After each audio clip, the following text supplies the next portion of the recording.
সকলকে জানাচ্ছি শুভ সন্ধ্যা। দেখো সন্ধ্যাবেলা তোমাদের সামনে হঠাৎ করে চলে এলাম, তার কারণ আমার মনে হলো এই তো আজকে 2025 শেষ, তো তোমাদের সঙ্গে একটু দেখা করে নিই। আবার তো কালকে নতুন একটা বছর। তো হ্যাঁ, আশা রাখবো তোমরা এই নতুন বছর খুব ভালোভাবে কাটাবে। আর 2025 যার যার ভালো গেছে তার তোর ভালো তো গেছে, প্লাস 2026ও ভালো থাকার চেষ্টা করো। আর 2025 যাদের খারাপ গেছে তাদের আর কি বলবো, নতুন করে আবার উঠে দাঁড়ানোর চেষ্টা করো 2026-এ।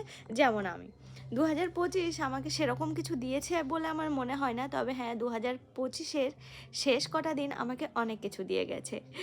তো 2025-এর কাছে আমি সারা জীবন কৃতজ্ঞ থাকবো। ঠিক হয়তো আমার মতো তোমরাও অনেকে এরকম কিছু ভাবছো।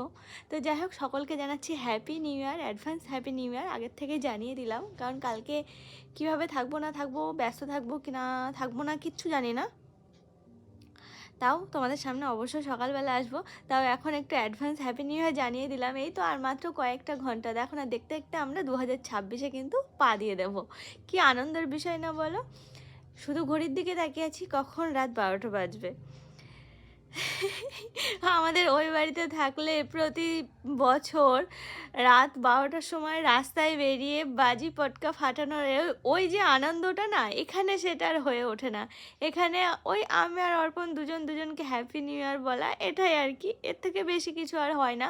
হয়তো তোমাদের জীবনে অনেক আনন্দের দিন আজকে, অনেকে পার্টি করবে, অনেকে পিকনিক করবে, অনেকে অনেক রকমভাবে সেলিব্রেট করো আজকের দিনটা।